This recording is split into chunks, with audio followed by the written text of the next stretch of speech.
What is up, down, and sideways, fellow Earthlings? Welcome to League on Lock for one of everybody's favorite countdown episodes as we go back in history and look at the 5 best players from a specific role or position. And today we are talking and taking a vacation up to Top Lane Island and taking a look at the 5 best top laners of all time in LoL esports. And as is the same with any of these lists, there's going to be a very heavy Korean representation on these lists because they've been the best region for so many years, despite what happened in 2018. Over the longevity of League of Legends as a competitive game, we know that Korea and the LCK have been the very best. And as per usual, before we get into the actual top 5, we got to give a couple of honorable shout outs to some players that came up just short of reaching that top 5. And the first guy we got to talk about is one of many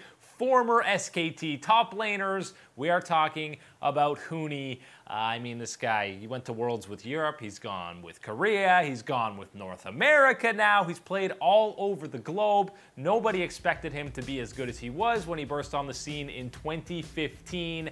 And for all the memes that circulate around him for Lucian top and never playing any tanks, people seem to completely dismiss his time on SKT, especially because they lost in the finals and it was the first time that they had ever done that. But alongside Faker, Huni was clearly the second best performing player throughout the entirety of that World Championship for SKT, and he also completely dominated that entire spring split in 2017. Obviously on Fnatic, Huni showcased that he can perform with the very best of the best after he completely obliterated his way through Europe. I think time and time again, even though Huni has countless moments where you are left scratching your head with him just dying unnecessarily, the sheer potential that he has for outplay and carrying a game and just completely taking over for any squad is why he's still looked at as one of the most dominant top laners when he's at his peak and when he's online. Obviously, at times on Clutch and Echo Fox, a little bit of that NA gene got the best of him, and you saw him dying a little bit too much. But towards the end of 2019, with Clutch and the rebrand to Dignitas, he really found that former form that we saw out of Huni on Fnatic, SKT, and Immortals even. We forget how dominant he was on that roster and how insane his LCS win percentage was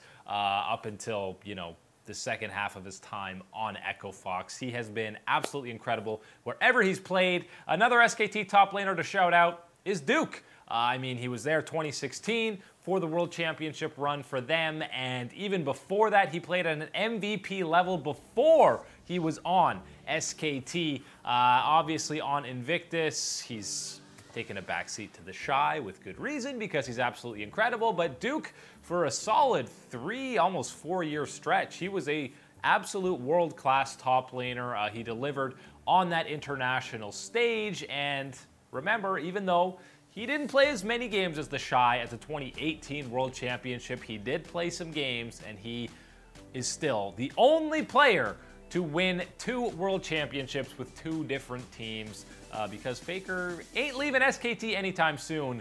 You can imagine that that may be a record that sticks around for a very long time. I mean, the biggest impressive performance for a lot of guys' careers was that semifinal against the Rocks Tigers, where you would think you would get tilted after that Ash arrow game. It was Duke who ate the arrow while he was being teleported, but he bounced back to have a super solid performance in that 5th game, and in almost all the important matches during his tenure on SK Telecom, he showed up in a big way.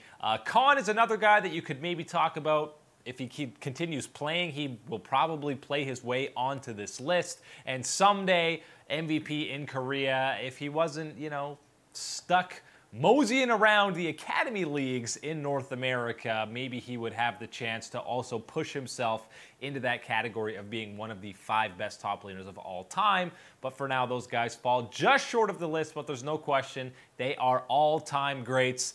let's get to the big boys, the top 5 of all time, and it is actually someone from North America. He's a resident of North America now, of course, not at all where he started his career. We're talking about Team Liquid's Impact, and that's right, the 3rd former top laner of SKT that we will be mentioning for now.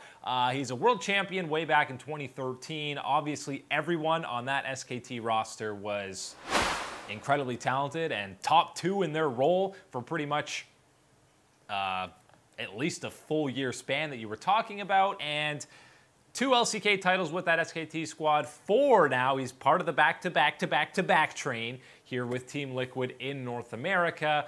Those world quarterfinalist berths came with Cloud9, and even on Team Impulse, him and Rush were clearly the best part of that roster. So pretty much wherever Impact has played, I think he's performed at a fantastic level. Maybe at times in his career early on in 2018 with Team Liquid, he was looked at as a weak point internationally whenever they matched up. But in 2019, I think he completely turned that around, and he has proven himself on that international stage on pretty much every team that he's had the opportunity to do that. You remember the top die memes on Cloud9. They weren't memes. He was just solo killing people left, right, and center and turning around 1v2 plays against whatever caliber of competition. We know that he's very different than someone like Huni, where Impact is going to be on tank duty much more often than somebody like Huni, but we've seen him perform on tanks and hard carry some games, even when Shen gets reworked a couple of different times. That is still one of the picks that he's absolutely comfortable on. We saw it in the 2019 Summer Finals against Cloud9. He was able to pull that out. He will always and forever be able to play that champion, and you know what? That should be the case when you have a World Championship skin for a certain character, and Impact absolutely lives up to that pedigree, and we have still seen him play carries throughout his career when the meta does call for it. We've seen him have some pop-off performances again, even in 2019. There were some Aatrox games where he was playing absolutely insane. He had some Jace performances. So for a guy who's been playing for so long, since way back in 2013, and you maybe saw signs of maybe slowing down. Oh no, Impact's going to be washed up. Former SKT player coming to North America. He has absolutely stayed true in his career and consistently been one of the best top laners in North America, and continued to demonstrate that SKT pedigree when it comes to that international stage, regardless of the roster that is around him. So put some respect on Impact's name as he comes in at number 5 on our top 5 top laners of all time. Coming up after the break, we are rolling on to the number 4 and 3 and 2 and 1 eventually, and we love to talk about longevity, but sometimes domination needs its respect. Welcome back, you beautiful souls, to League Unlock as we continue our countdown, or ranking, whatever you want to call it, of the greatest top laners in the history of the game. And you know the criteria coming in here. There's a lot of different variables you've got to account for. You can talk about titles, individual performance, longevity, and peak performance. But sometimes, now longevity is very important, and we always say that. It's much more impressive to be solid for 6 years than fantastic for 1 split. But sometimes the absolute level of domination that you show for a full year trumps that longevity factor. That's exactly the case for number 4 on our list, and it's yet another SKT top laner. We're talking about Marin in that top lane, and while his career with SKT, at least on the main roster, he played on the sister team for a year before that, but he wasn't there for that long because we know SK Telecom likes to go through top laners pretty darn quickly, but the peak performance and highest of highs that we saw from Marin was unmatched at the time, and still to this day remains some of the highest level of play that we've seen out of a top laner in the history of the game, which is why maybe he wasn't at the top for 4 or 5 years, but when he was there, he was absolutely insane. And it's very rare that on an SKT roster, especially prior to 2019, that you would talk about another player outshining Faker on that roster because he cast such a massive shadow that even when Bang was performing well, it was kind of like, yeah, you know, Bang's a great AD carry, but Faker's Faker. He's the best player in the world. Well, at times, you saw Marin playing at such a high level that, you know, we got MVP for 2015 at the World Championship, and he absolutely deserved it. He was just an absolute machine and obliterating opposing top laners at that tournament. And you know he loved to play carries, he loved to split push, but look at that Maokai win percentage. Of course, 2015 is kind of when Maokai was completely busted, but 46-10 is absolutely disgusting. To have an 80% win rate when you've played more than 50 games on a champion is something you do not see very often. But, I mean, the reason Marin isn't higher is obviously because after he left SKT, there was a pretty significant decline in his play when he was still good on LGD for a little while, and then obviously he ended up coming back to the LCK on Afrika, and he never got close to matching that peak performance that we saw out of him on SKT. But because of how good he was for that full year, and he still had another year plus of solid play out of him on different teams other than SK Telecom, I think he's absolutely deserving of being on this list. He's kind of comparable to somebody like Dandy when you're talking about junglers, where he was just an absolute mainstay and innovative player and pioneer in the role in the somewhat early days. Season 5 isn't that early, but I mean, Season 10 is approaching real fast, so Season 5 is still half a decade ago. But Marin, we know he played a whole bunch of different champions. I mean, you're seeing him play Morgana top. That was definitely not something you saw too frequently. Fizz top AD, he could play tanks, he could play carries, and that's obviously the biggest testament to being a championship and world-class top laner, is being able to play both sides of the coin to that world-class level. And there is absolutely no doubt in my mind that Marin did that for multiple years, stretching across the LCK and the LPL, peaking in 2015, of course. And talking about how important longevity is, just highlighted Marin's career, where he doesn't necessarily have that same pedigree as Impact, who's been around for so long.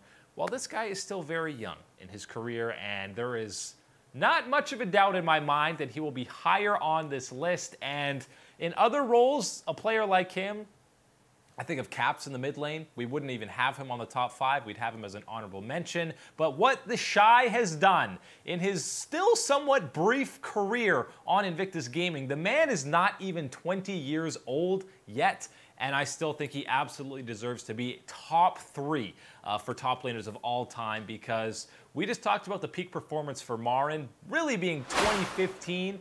That entire year, no doubt, maybe a little before and after, but really it was one full year where he was completely dominating. The Shy has already surpassed that. It's 2018, he completely destroyed the LPL and of course the World Championship. And even though there were many slumps for Invictus Gaming in the 2019 summer split, in spring, the Shy was murdering people left, right, and center again, and then he was still, you saw those flashes in the summer split. This guy is far from washed up. His numbers are absolutely insane. He's 12-1 on Jace. He's 9-0 on Rumble, and that's 71% career win rate. He still just hasn't played that many games because he's hardly even played 2 full years. But the craziest stat is that he has a worse than 50% win rate on only 4 champions. Just think about that for a minute. Only 4 champions he hasn't won at least half of his games on, and 2 of those champions he's 0-1. He's only played them once and he lost that single game. But the highlight reel that this guy has put out in such a short career is already, I mean, you could pick any one split that he's played in so far. 2018 spring, sure. 2018 summer, sure. 2019 spring or summer. You could pick the plays just from that one split, and it's better than 99% of players' career highlight reels that we've seen. If you like making montage videos, this is the guy you want finding highlights from, because it doesn't matter if he's playing Tank Scion. He does incredible outplays here. The 1v3, 1v2 turnarounds that we've seen him do against other world-class players. I mean, it's just been absolutely incredible. The sheer dominance and just the ridiculous amount of pressure that this guy puts on opposing top laners and opposing junglers, because you better camp the top lane or the game's over. This guy's gonna be 4-0 by 10 minutes and up 50 CS and just completely snowball the game out of control. You saw Team Liquid actually do a pretty fantastic job at 2019 in the MSI semifinals of holding him down, because he was destroying that matchup against Impact in a lot of those games, playing a Gnar or the Nico to really just destroy the laning phase and be up 100+ CS. And Team Liquid did a good job of just avoiding him completely. But that had to be your game plan and playstyle, is almost just trying to isolate him away from fights. That's just the kind of force that the Shy has already put on the Rift. And I think if he keeps playing even close to this level for 1-2 more years, then there's no doubt in my mind that this guy will eventually be the #1 top laner of all time. Coming up after the break, the Shy isn't quite there yet, so who is hanging out on the top 2 spots for the best top laners in the history of the game?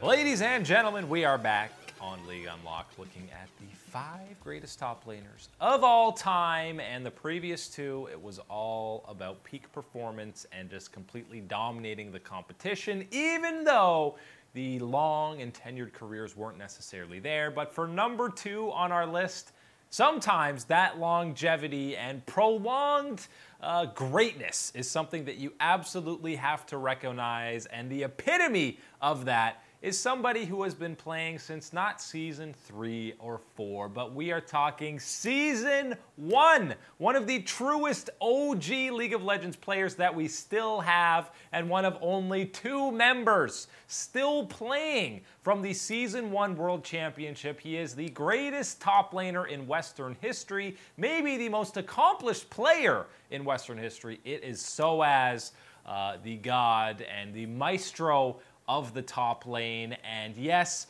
the highest performance we've seen him play at, no, it does not match the Shy or Marin.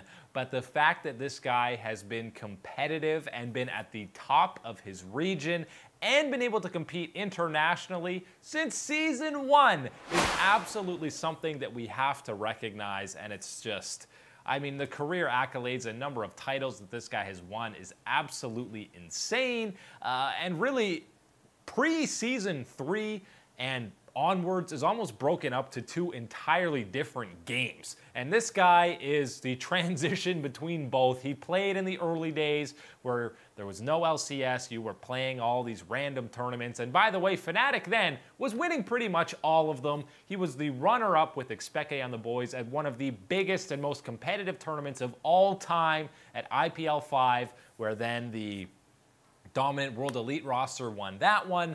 But I mean, he's been to the finals 2 times, 7 years apart at the World Championship. He got there to the semis with Origin in 2015 and 2013 with Fnatic. He's got a bunch, 5 LEC titles under his belt. Obviously, one he wasn't quite as much of a part of. So really it's 4. It's a little bit cheating there, but he has played at IEMs as well. And listen, Soaz gets a lot of flack. He's gotten a lot of deaths throughout his career, and Cyanide in an interview, I think, described it the best. He described Soaz as the kid in school who doesn't study at all for tests, just goofs around, and then when the exam comes, he does better than everybody else who studied. Everybody hates that guy, and Soaz, he would just kind of slump through the regular season in EU, you know, whatever. There's so many of these games, so I'll just wait for playoffs. But credit to this guy, when playoffs or international competition did come around, he absolutely turned it on to another level. The prime example of that came in 2017 when Fnatic started 0-4 and people were saying Soaz needs to retire. He should not play another game on the Rift. He looks absolutely terrible. And then he ended up playing a huge role in that 4-0 turnaround. He kind of clinched it for them in that tiebreaker against the Gigabyte Marines. So when the games matter and are more and more important than next, then Soaz just slowly starts playing better and better. We've seen him go toe-to-toe against the best top laners of that era, and the guy's done it across multiple eras. You talked about Marin being incredible, and his peak was unmatched. Well, Soaz played against him and didn't get destroyed, but he also did that against Smeb. He did that against previous eras. He played against Going in 2013. Whoever was the best top laner in the world at the time, Soaz would hold his own against them. And the fact that he did that against 6-7 years plus of competition is absolutely why he is deserving of being on this list. Maybe he was never the featured carry on any of the rosters that he's been on like some of these other players, but all the titles are there and the longevity is just absolutely incredible. He deserves number 2, but he does not quite deserve number 1. That honor, of course, goes to the former best player in the world. That's right, dethroning Faker himself, Smeb of the Rocks Tigers, Coup Tigers, KT, Rolster. The early days in Smeb's career, he was not even really a LCK level top laner. He was slumming it in the challenger scene and struggling to get out of any kind of group stage action in the LCK. But when he got together with the Coup Tigers, Prey, Gorilla, and the boys is really when he started turning it on. He's still the only player to win back-to-back LCK MVPs in 2016, and that is why for that entire year, I think his peak performance was reaching, maybe even exceeding that of what we saw from Marin. And when he came into Worlds 2016, he was the consensus best player in the world coming into that event. He was number 1 in everybody's top 20 rankings, and that was the first time you had coming into a world championship that Faker was playing in that he wasn't number 1, and I don't think there was really an argument against it. He could play whatever champion you wanted, and it was, you know, it's really the LCK that you see top laners be the featured carry. No other region really did that very much, but Marin did it to an extent, but Smeb was really the first, okay, this guy is our featured carry, he's the man to watch, he's going to pop off and carry some of these games, and he absolutely did that on the Tigers because Kuro was almost, you're just there to go even, man, so that Smeb can completely carry some of these games. And I mean, he's playing characters like Riven to completely do that. I think he absolutely lived up to the hype at 2017 Worlds, or 2016 Worlds, excuse me, and he showcased that he is world-class and deserving of that number 1 title. Obviously, he did not get to the finals because he played against SKT in the semis, but if they had won that series, I think it is a completely, obviously revisionist history, but a completely different look on the overall landscape of the competitive scene if the Tigers were able to get to those finals. And we're probably even praising Smeb to an even higher level. And we talked about 2016 was absolutely his peak, but people seem to forget that for 2017 and 2018, it was basically 3 full years, even some of 2015. You could say 3.5, almost 4 years, where you were talking about Smeb as one of, at the very worst, a top 3 top laner in the LCK. So he had the longevity, he had the peak performance, he has the LCK titles, he's got the MVPs. He might not have a world championship, but that is just because he had the unfortunate honor of running into SKT in back-to-back championships. So Smeb has the resume there to absolutely be deserving of number 1 on our list. But that's all the time today for League Unlocked. My name is Eric. Thank you guys for hanging out as always, and we'll catch you on the flippity flop.